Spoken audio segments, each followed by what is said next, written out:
Dziękuję wam bardzo, że tu przyszliście. Ci, co mnie znają, to wiedzą, że ja się zawsze boję, że nikogo nie będzie. Ale ten panel jest dla mnie największym wydarzeniem w życiu. To, że mam przywilej siedzieć tutaj obok takich wspaniałych dziewczyn i postaram się ja mówić jak najmniej, ale chciałam wam zwrócić uwagę na kilka rzeczy, o których może one nie powiedzą. Patrząc na nie, żebyście pamiętali, że one jeszcze przed chwilą miały życie podobne do naszego.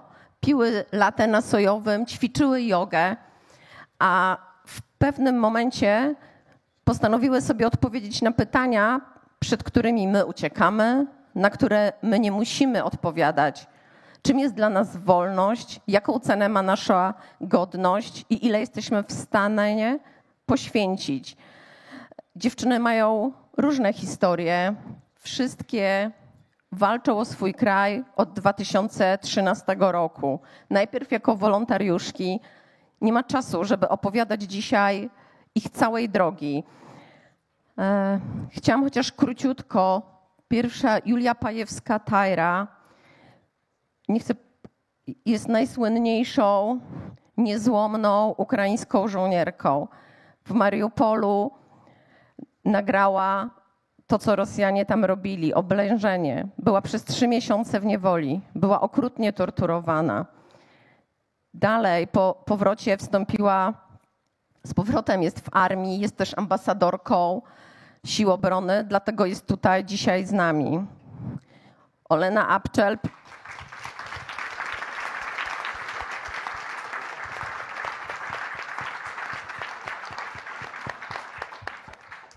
Druga Olena Apczel, jak ją poznałam, bo miała wygodne życie wcześniej w Warszawie i w Berlinie, to cały czas zadawałam jej to głupie pytanie. Dlaczego wróciłaś? Dlaczego wstąpiłaś? Bo mogła siedzieć po drugiej stronie widowni teraz, tak jak my siedzimy. Wiem, że ona za chwilę powie, że nie mogła. Przyjechała do nas dzisiaj z Pokrowska, gdzie służy na pierwszej linii frontu.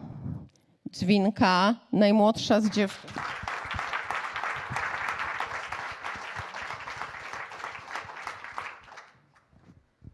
Dzwinka najmłodsza ma jak 24 lata. 25, no wiadomo, już sobie dodała. Też w 2013 roku miała 13-14 lat, już jako wolontariuszka pomagała i na Majdanie, na rewolucji godności. Jest w wojsku, jak to wczoraj powiedziała, mama nas wszystkich wysłała na wojnę. Ja, brat, tata, mój mąż. I ja już kończę. Dziewczyny są tutaj z nami, my skończymy ten panel albo dzisiejszy dzień. Wszyscy wrócimy do swoich ciepłych mieszkań, ciepłych łóżek. Dziewczyny z powrotem pojadą na front. Więc chciałabym ten czas oddać im przede wszystkim i zacząć od pytania, co wy chciałybyście tu powiedzieć, co jest dla was dzisiaj najważniejsze, żeby ta widownia i mam nadzieję jeszcze dużo więcej osób o tym usłyszało. Pierwsza Tajro. Nie, dobrze. Jesteśmy w wojsku. Bo nie dostała chyba oklasków, tak? To...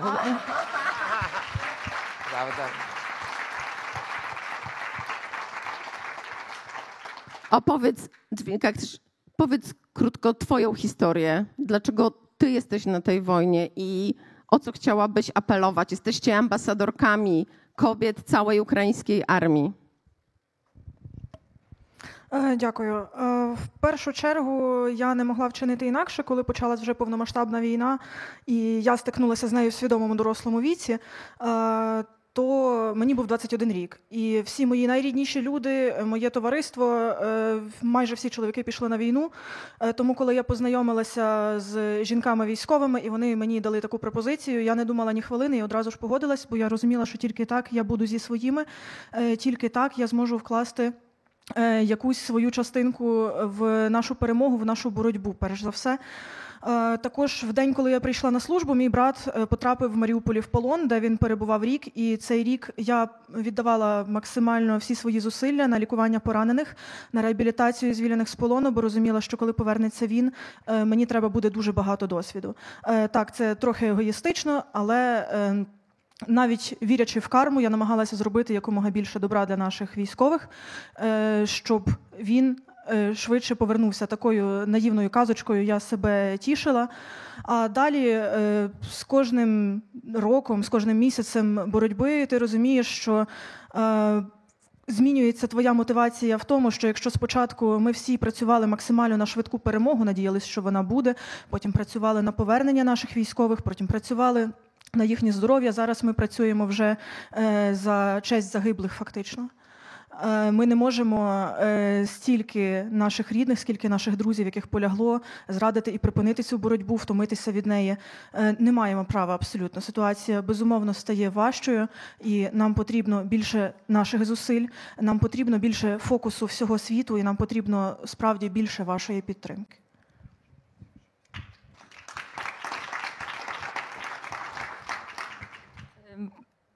Tak się potoczyło moje życie, że znam polski, bo tu mieszkałam, więc będę szybko mówiła po polsku, żeby też łatwiej było zrozumieć. Jestem w wojsku od roku. Przed tym te pierwsze 10 lat wojny byłam zaangażowana jako wolontariuszka na różnych poziomach.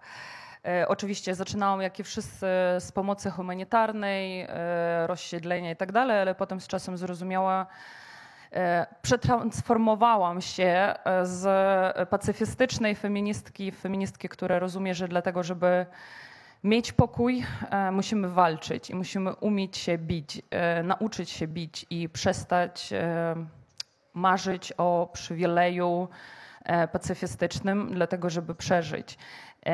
Ta wojna bardzo szybko pokazała nam, że to są wojna kolonialna, imperialistyczna, i nasz wróg nie po prostu chce nasze tereny czy nasze bogactwo ziemi. On chce zniszczyć naszą tożsamość, naszą pamięć, nasze prawo na to, żeby się żegnać z naszymi martwymi, nasze prawo na marzenia, nasze prawo na tworzenie przyszłości i nasze z wami wspólne prawo na bycie w świecie wartości, które uważamy jak takie, które nas identyfikują. Więc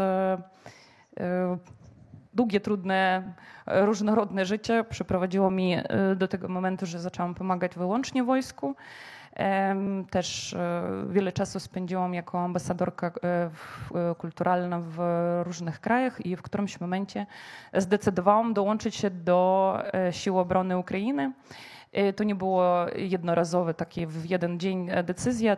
Ta decyzja była bardzo przemyślona i ona polega na wielowarstwowym rozumieniu, czym w ogóle jest ta wojna i najważniejsze w tym wszystkim dla mnie jest wdzięczność przed tymi żołnierami i żołnierkami, wolontariatem, które w ciągu pierwszych 5, 7, 9, 10 lat trzymali ten front i dawali mnie możliwość żyć.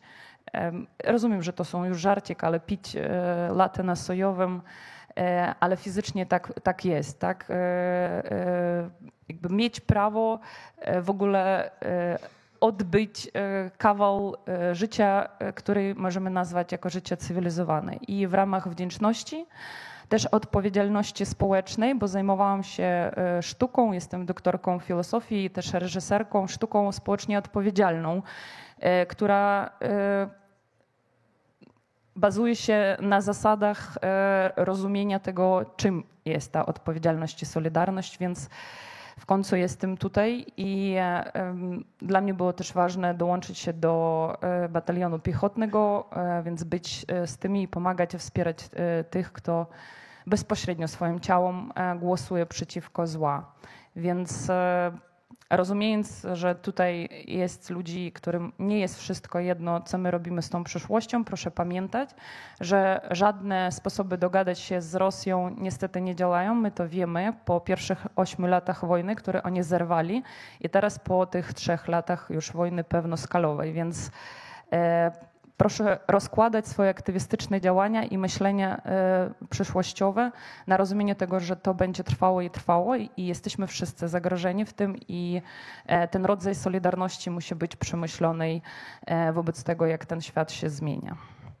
Dziękuję.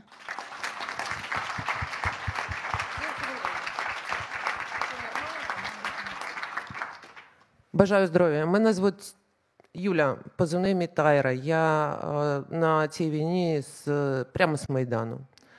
Під час Майдану я була медиком Майдану, допомагала пораненим, травмованим. Після того я поїхала на фронт, викладала тактичну медицину і врешті-решт я лишилась там. З 2014 року я почала вивозити поранених. Далі я зібрався евакуаційний підрозділ «Ангели Тайри», який існував до 22-го року, до моменту, коли захопили Маріуполь і весь наш парк машин, і все наше медичне обладнання було знищене. Слава Богу, люди всі живі.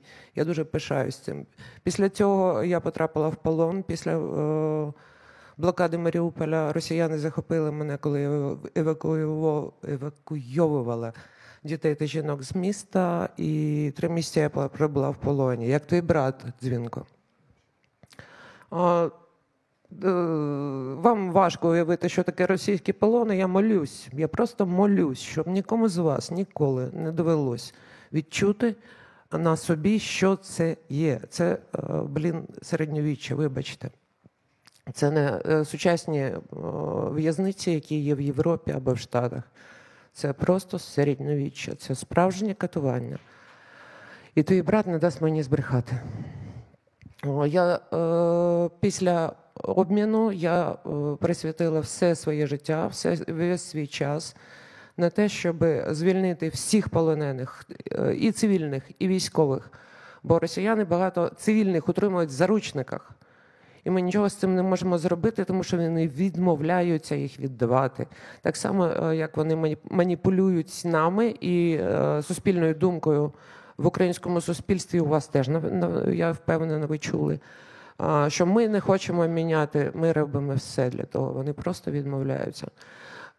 Далі, як тільки моє тіло було підліковане до стану, коли я змогла повернутися до війська, я безперечно моментально підписала контракт з бригадою «Хартія». Ну, ви чули, напевно, таку бригаду, це дуже крута, як і 3-я штурмова, яку я дуже поважаю, як і всі Збройні сили України. Ми всі робимо все для того, щоб перемогти.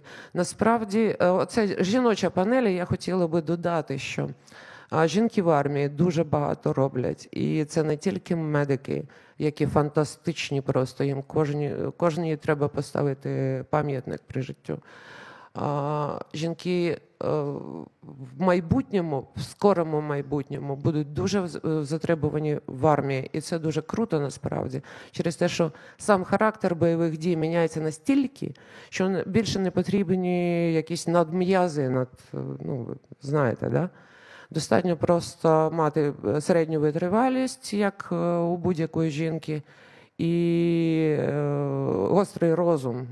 Ви знаєте, наскільки ефективні зараз дрони, і найкращі пілотині у нас саме жінки, правда?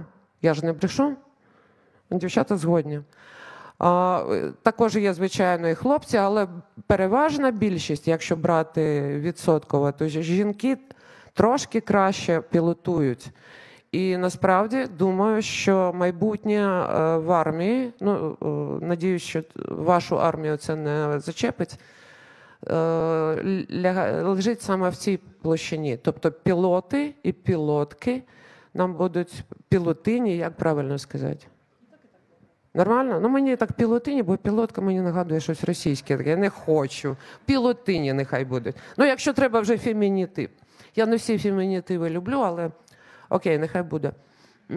Я би вам порадила звернути увагу на навчання молоді, як жінок, як дівчат, так і хлопців, саме комп'ютерним технологіям, бо за цим майбутнє. Також artificial intellect.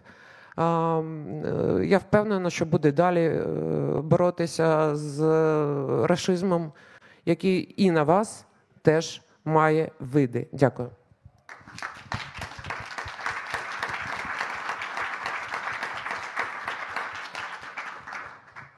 Jednak korzystając z tej okazji, że jesteśmy tutaj w gronie zaangażowanych osób, odpowiedzialnych, bo skoro przyszliście na ten panel, to na pewno coś więcej wami kierowało niż tylko ciekawość. To chciałam, żeby dziewczyny powiedziały, co jest dla nich najważniejsze dzisiaj, czego one potrzebują od nas, jakiej odpowiedzialności.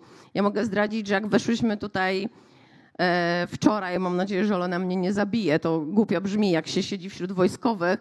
Jak weszłyśmy tu wczoraj, to Olena mówi, Boże, ile tu jest ludzi, ile bym mogła mieć pocisków 155 mm.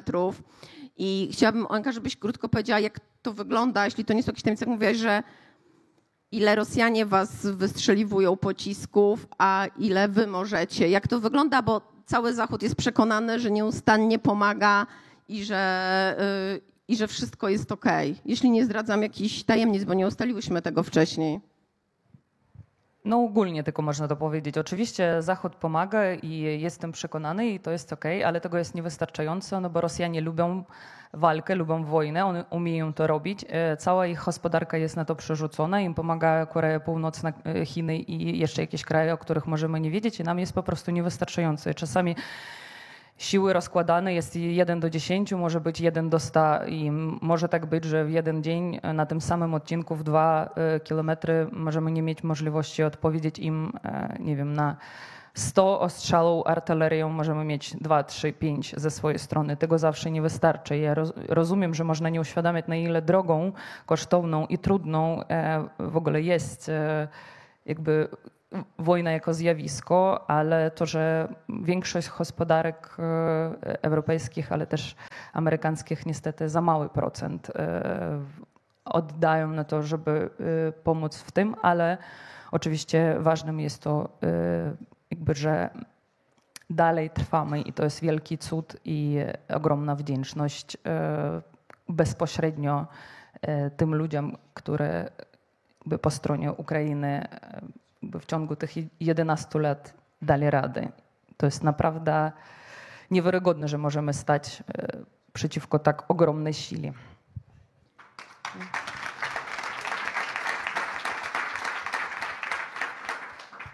Tajra, ty jesteś ambasadorką, właściwie jeździsz po całym świecie i opowiadasz o okrucieństwach tej wojny, o tym, jak wy dzielnie walczycie. Przyjechałaś do nas z Cannes, byłaś w Stanach, w Wielkiej Brytanii, pewnie wszystkich i też chciałam powiedzieć, że nie wymieniłam wszystkich odznaczeń, nagród, które dostała Tajra za swoją odwagę, ale cały panel by nam tylko się na tym minął. Powiedz, co jest dla ciebie najważniejsze w tych opowieściach? Co ty widzisz, co dostajesz z drugiej strony? Czy to się tylko kończy na tych nagrodach, чи... Щодо нагород, я це жодним чином не сприймаю як нагороди мені особисто.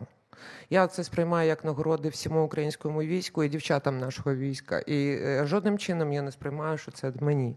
Можливо, я дещо заробила, але я не роблю з цього якоїсь там теми, історії, штуки. Я дійсно об'їздила майже весь світ, я навіть в Австралії була і приїхала сюди, я з Канн, з Каннського кінофестивалю, де представляли 3 фільми про Україну, про нашу війну. Я дуже рада була там бути. Один фільм, який я подивилась, це Анрі Леві, Бернар Анрі Леві, французький філософ і режисер. Другий фільм – це нашого Мстислава Чернова. Фантастичний, я всім раджу подивитися, будь ласка, не пропустіть. І знаєте, що в Каннах мене вразило? От Лазурний берег, от всі ці речі. Я там була крайній раз, останній раз, 25 років тому. 25 років тому. І знаєте що? Нічого не змінилося. От як було 25 років тому, так є і нині. І нехай так буде завжди. Нехай туди не прийдуть росіяни. Нехай Польща живе і цвіте, як вона є. Нехай діти ваші ростуть в мирі без прильотів. Нехай ніхто не буде поранений. Але для того, щоб цього добитись, ми мусимо разом подолати цю заразу. Вони не шуткують. Після того, що вони робили зі мною на столі для катувань, я вам чітко кажу, вони не шуткують, це дуже серйозно. Якщо ви думаєте, що якось вона розсосеться, вона не розсосеться. Ми мусимо разом покласти цьому край. Скільки б я не робила, все моє життя присвячено перемозі і звільненню полонених і поверненню наших діточок, яких росіяни вкрали. Скільки б я не зробила, мені здається, що цього замало. Війна така ненажерна, така тварина, знаєте, вона з'їсть все. Вона вип'є мене до останньої краплі крові. Я це знаю, я до цього готова. Допоможіть нам. Давайте далі, разом. Бо само воно не закінчиться. Дякую.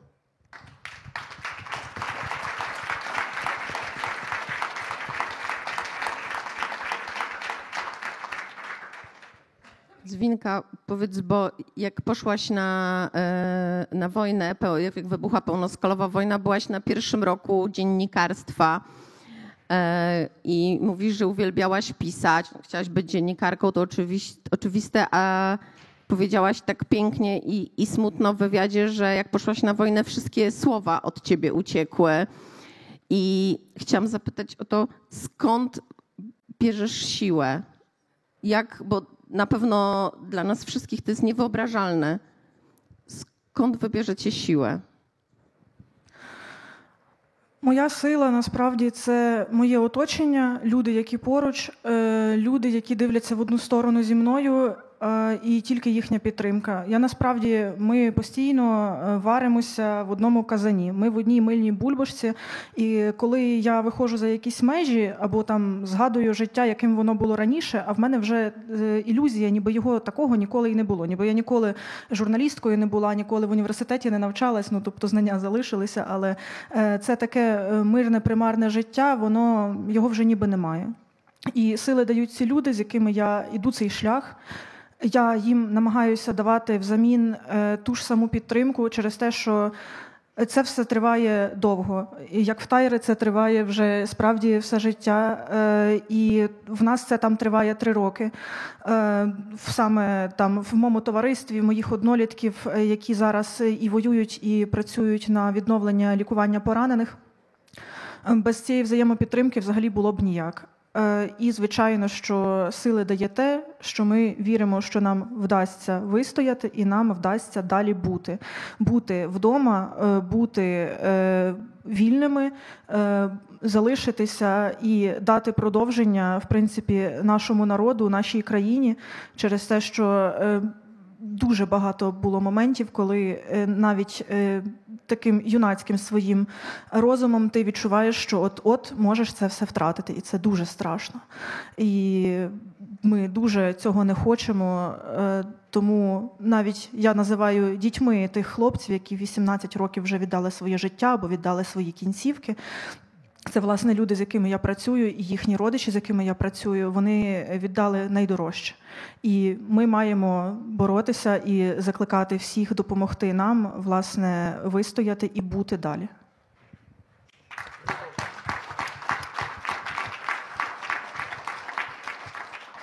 Szanowni, niestety czas naszego panelu wkrótce się skończy. Jeśli ktoś z Państwa chciałby o coś zapytać dziewczyny, ale tak... Ty chcesz zapytać? Nie, одне pytanie. Jedno pytanie, to taka presja teraz, myślę, że oni się boją już. Koniecznie, powiedziała Tajra, to bardzo proszę, chyba że wy chcecie jeszcze, jak nie ma odważnych, jeszcze trochę musimy się nauczyć, bo tu nie ma odważnych. Może wy chcecie coś powiedzieć, ostatnie słowo na ostatnie 50 sekund? Co możemy my zrobić? Co najbardziej realnie pomaga? Co oni... Звичайні люди можуть робити. О, Господі, у вас є інтернет, у вас є Wi-Fi, правда? Кожен може зайти в Facebook, написати пост і впливати на суспільну думку, бо війна йде у вас в голові. Зброя – це тільки спосіб. Війна проходить тут і тут. І ми мусимо перемогти в серці і в голові. Кожен, будь ласка, несіть далі істину, розказуйте правду. Ви бачите, яка отруйна російська пропаганда, правда? Кожен відчув на собі це, да? Будь ласка, будьте пильні, не дайте росіянам пролізти в ваш мозок. Дякую, у мене все.